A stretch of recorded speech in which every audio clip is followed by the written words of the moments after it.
Welcome back to Giant Monster Games. I'm Adrian, and we are playing Dredge. We're playing this modern Dredge deck that I put out just a couple days ago. We actually will keep this hand. This is, we have a couple cards in here. Obviously, this is not most efficient, but I think we're going to keep it because we have Innocent Neonate and a Mountain, which are two cards we really want to start with. Because we want to play Innocent Neonate on turn 1. Actually, I don't need to put that high. Just adjusting my settings here. I managed to get, for the record, Magic the Gathering Online working on my computer. I have a Mac, so this took some serious hoops to jump through to get you guys some gameplay footage, but I think it's going to work out quite well, and hopefully, fingers crossed, everything works while I'm recording. So, if it doesn't, you guys know what's happened. There's a few things you'll probably notice. For starters, I have double mouse going on here.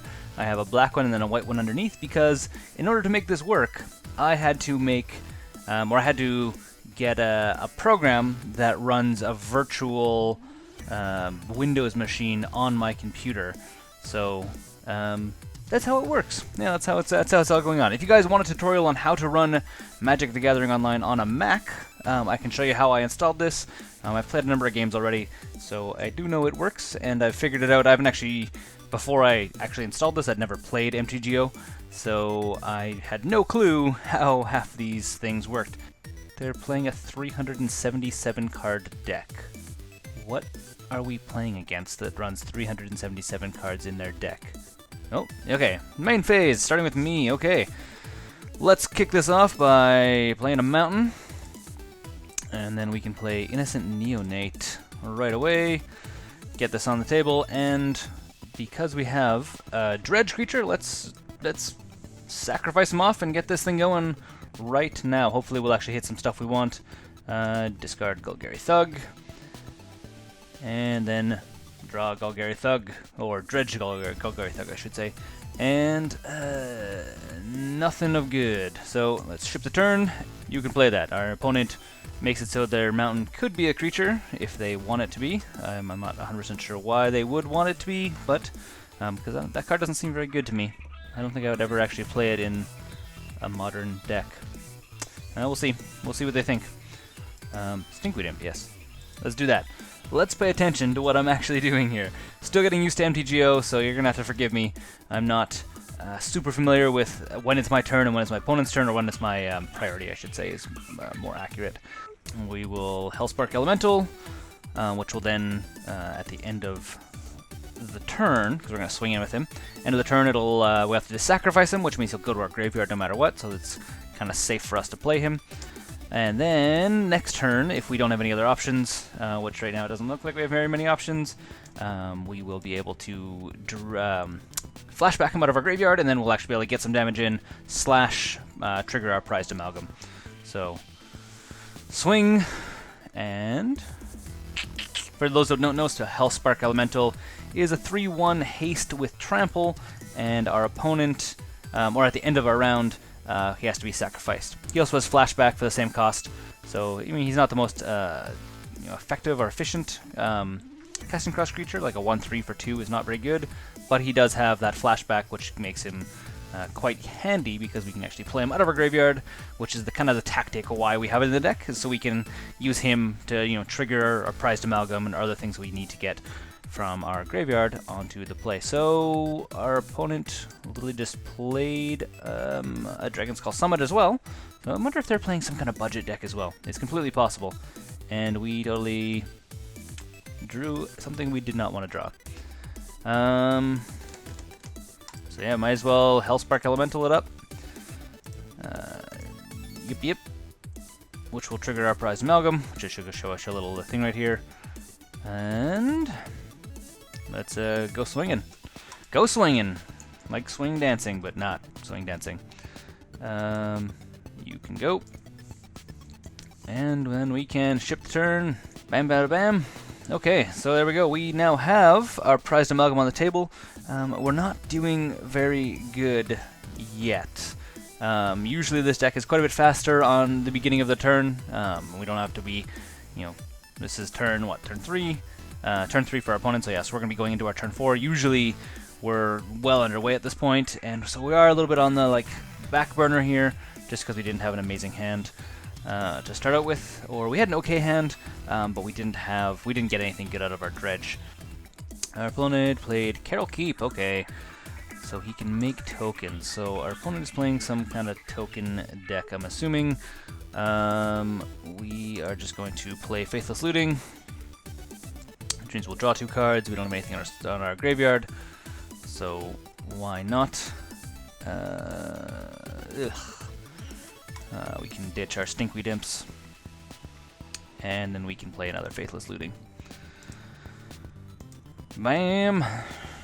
And then when we play this one, though, so we can play Faithless Looting, and we will, as you can guess, dredge our Stinkweed Imps, which will hopefully give us something. That's a lot of nothing. That sucks. And let's just throw them back in the graveyard. No point keeping those. So that was a really bad turn. Go to combat, and we will swing in with our Prized Amalgam. He probably, I guess our opponent will probably block. There's no reason not for him to block, so that's what I expect him to do, because he can just keep creating non-stop tokens. So why not just create a wall, basically, that we can't get around? Which is fine for now. I mean, I'd rather us constantly be swinging in and killing off his tokens rather than him mounting tokens. Every so often it does this. I don't know why. It kind of throws in weird art or doesn't put art in at all. Oh, he's swinging with a 6/1. That'll be fine. That's okay. Oh, draw step. Yes, Stinkweed Imp. Do I hit anything? Yeah, look at that. Unfortunately, we have 2 Neonates in our hand, which is a worst case scenario for us, actually. Well, not worst case scenario. It's really bad case scenario. We don't ever want this happening, because this is very poor for us. We have a Faithless Looting. We don't have another Hellspark Elemental in here. We're again 1 mana short, so I think we're just gonna go for the attack plan again. Hopefully get in some damage here, and then our opponent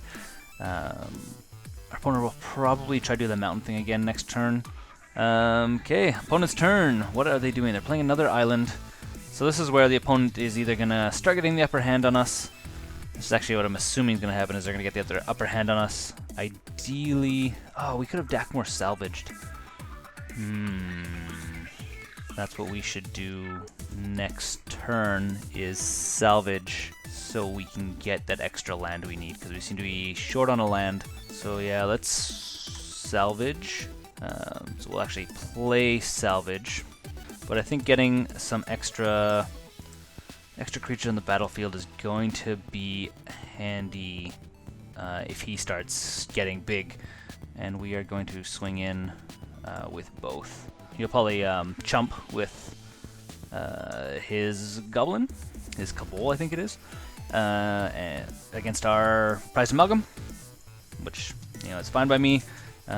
Again, preventing him from kind of going wide. Chip the turn. It's our opponent's turn now.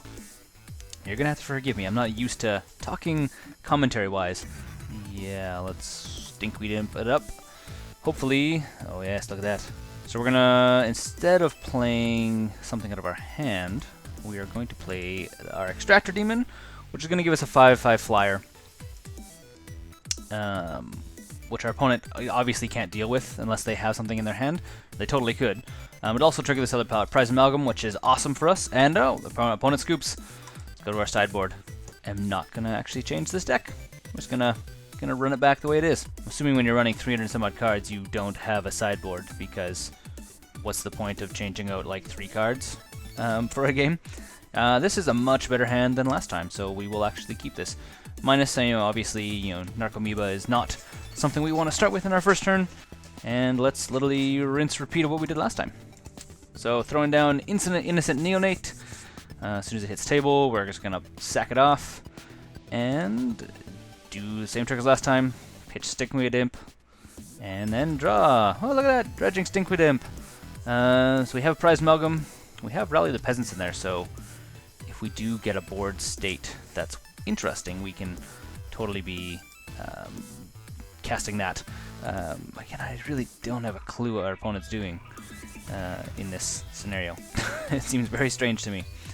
But let's... we don't have anything else. We didn't manage to dredge up more dredge creatures, which is fine. Let's Faithless Looting. Yeah, we're gonna double Faithless Looting this turn, just to get stuff out of our hand. So goodbye and goodbye, and let's play another mountain. And this would have been an ideal second turn play, but again, because we don't actually have, well, we didn't have it, we couldn't play it. Yeah, we're gonna dredge Stinkweed Imp. I don't really want to dredge Dakmor Salvage. I would rather leave it till next turn. So yeah, Dragonskull Summit. That's actually perfect. Getting an extra land is usually pretty good for us. What am I gonna pitch? Pitch you, and might as well throw you away as well. Yeah, generally 3 lands is how much we want to be playing with. Once we have 3 lands, we're usually pretty good. If we're running on 2, we can usually do it. Ideally, we want a red and a black, but we can easily do 2 reds with this deck, because there's literally no real major reason. Oh, see there, it's even better now that they have just burnt away one of our mountains. We actually have a replacement. Dredge Stinkweed Imp. Not a whole lot that I want to be doing there. So Dragonskull Summit. Play Cathartic Reunion. I guess I probably could have done this the other way around. Sure, red. And we need to discard 2 cards. We'll go this way. Keep Hellspark Elemental in case we kind of get stuck next turn, depending on what we end up drawing, because then we can actually throw a bunch of stuff. So we will now dredge the Imp, and do I have a 3rd Imp? I don't. I do have a Thug though, which is fine. So Imp, Thug. This doesn't give us access to Extractor Demon. I could have actually went Imp, Dakmor, and then played Dakmor, but meh. World's not ending. We're gonna get 3 Prized Amalgams out of this deal, so I'm completely okay with that. So yeah, let's take that. And sure, yes, that sounds fantastic. I'll totally want all these Prized Amalgams. Okay, ship to the end of the turn, and yes, thank you. I will take all of you. Witness my zombie horde. So this is kind of how the deck is designed to be running, is we're not really aiming to cast stuff so much out of our hand if we don't have to. Really is, on our turn, we want to be dredging. It's kind of dredge all the time, so sure, if you feel that's necessary. I mean, this is something you don't do, children. You do not ever cast a lightning bolt for no reason, especially at the beginning of your turn. What are you doing, man? But sure, I mean, if that's how you want to play the game, I'm totally okay with that. It's a very strange play. That's a very, very strange play. Usually you'd want to, like, save that until you know you need to play it, because you're just tapping out land. Why would you do that? I don't understand. I don't understand. And yeah, any scoops. So yeah, there we go. We have won this match. This has been Modern Budget Dredge. If you enjoyed this video, let me know in the comments below, and I can play it again, or I can play some other decks. I'll try and put out, if these videos are something you guys want to be seeing, I will try and make more of these videos. They're not super hard to make, now that I actually have a system set up in which I can make them. So feel free to let me know, again, as I said, in the comments below, if this is the kind of videos you're wanting to be seeing, and hopefully my commentary will also improve as I play more games, because I'm not super used to playing games and commentating at the same time, but I'm sure I can actually make it work. So until next time, don't forget to game like a giant monster.